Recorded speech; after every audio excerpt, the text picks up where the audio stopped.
الله عليه توكلت وهو رب العرش العظيم صدق الله مولانا العظيم জাতীয় সঙ্গীত শুরু করছি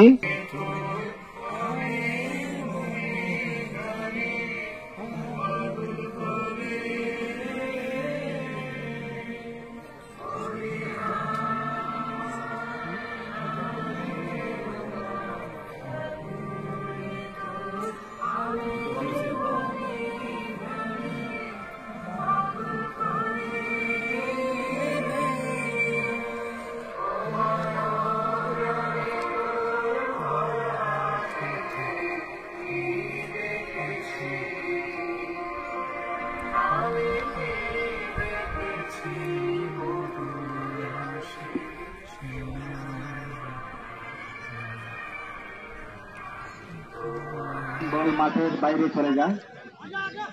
আবার বল শট করছে 7 ইউনাইটেডে বল অনেক পছু দিয়ে চলে যায় রেফারি সাহেব আজকের খেলা অন্য সিস্টেমে চলবে এবং কিছু কিছু বেআইনি জিনিস আছে ওনার ধরে ধরবেন ওনার দ্বারাই সঠিক হয়ে যাবে ফাইনাল খেলা খেলিয়েছেন তারা সবাই উত্তীর্ণ আমি মনে করি খেলার হার জিত এটা বড় কিছু নয় আপনারা আগামী দিনেও যাহাতে এই অবস্থায় খেলতে পারেন সেজন্য আমি আপনাদেরকে আহ্বান করি আগামী দিনে আপনারাও জয়ী হবেন যারা বিজয়ী হয়েছেন আগামী দিনে যারা পরাজয় কর্মকর্তা ধর্মবাসী সুনামগঞ্জ বিসমিল্লাহির রহমানির রহিম মোহনপুর স্টুডেন্ট ক্লাব কর্তৃক আয়োজিত তৃতীয় মিনিবার ফুটবল টুর্নামেন্টে আজকে উপস্থিত জৈনপুর মোহনপুর আগুয়া সহ সকল গ্রামের মুরব্বীবৃন্দ বিশেষ অতিথি উপস্থিত আছেন জজমিয়া ব্যাপারী সভাপতি 3 নং তেঁতুলিয়া ইউনিয়ন বিএনপি আরো উপস্থিত আছেন ঢাকা কলেজ ছাত্রদলের সহ সম্পাদক দেওয়ান রিয়াজ সহ সকল বিশেষ অতিথিবৃন্দ যেহেতু সময় কম আমি নাম মেনশন করছি না আমি প্রথমেই ক্ষমা চেয়ে নিচ্ছি যে আমি একটু না বেশি দেরি করে এসেছি ঈদের সময় আমি আসলে বাদলকেও না করে দিয়েছিলাম আবার রিয়াদ হোসেন দুইজনকে না করে দিয়েছিলাম কারণ এই যে আমাদের মুসলমান কলিগরা তারা এখনো আসে নাই এখনো আসতে পৌঁছাতে পারে তারপর হানিফ আমাকে এমন একটা কথা বললো দাদা এটা আপনার এলাকা এই কথাটা বলার পরে আমি আরো 2 জন আমাদের মেডিকেল অ্যাসিস্ট্যান্টকে এনে রেখা তোমরা যা মনে চায় তা করো কিন্তু সমস্যা হলে শুধু আমার ফোন দিবো আমি তোমাদেরকে বলে দিব এই করে আমি যাই হোক আমি যদি না আসতাম আমি মনে হয় জীবনে অন্যতম একটা ভুলে বলার একটা মিস করতাম আমি তাই আমি এখানে এসে নিজেকে গর্বিত মনে করছি নিজে খুবই আনন্দিত যারা আয়োজন করেছে সেই আয়োজক এখানকে যারা আছেন সবাই আমার স্যারও আছেন আমি আসলে বক্তৃতা দিলে খুব খারাপ হয়েছে দৃষ্টতা দেখাচ্ছে আমার স্যারও আসছেন আমার বন্ধুরাও আসছে জৈনপুর মোহনপুরে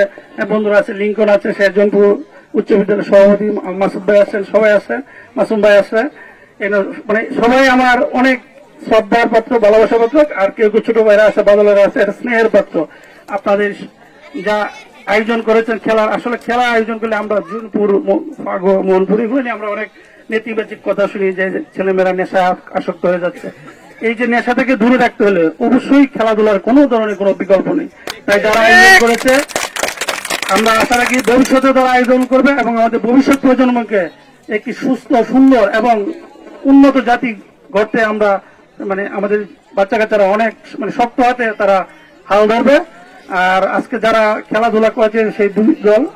আমার গ্রামের জৈনপুর গ্রামের উত্তরপাড়া এবং কাপাড়া আমি মনে করি এটা 2টা ভাইয়ের মধ্যে খেলাধুলা হয়েছে খেলাটা এর বেশি কিছু জাস্ট 2টা ভাই এই 2 ভাইয়ের মধ্যে খেলায় এক ভাই জিতবে এক ভাই হারবে যে জিতছে সে তো জিতছে যে হারছে আমার মনে করি যে বাইরে জিতছে তারা তাদেরকে আরো উৎসাহ দিবে যে ভবিষ্যতে তোমরাও জিতবা ইনশাল্লাহ পরিশেষে আমি শুধু বলতে চাই যে মোহনপুর স্টুডেন্টস ক্লাব তারা 15 বছর ধরে এই ক্লাব পরিচালনা করে আসছে তারা আমাকে দাওয়াত দিয়েছে তা সেই দাওয়াত দেওয়ার জন্য বিশেষ করে আজকে যে আমাকে যে আসনে বসেছে আসলে এই আসনের যোগ্য আমি নই আমি অত্যন্ত একজন মানে ছোটখাটো সাধারণ মানুষ আমি বল মাঠের বাইরে চলে যায় আবার বল শট করছে 7 ইউনাইটেডে বল অনেক পছু দিয়ে চলে যায়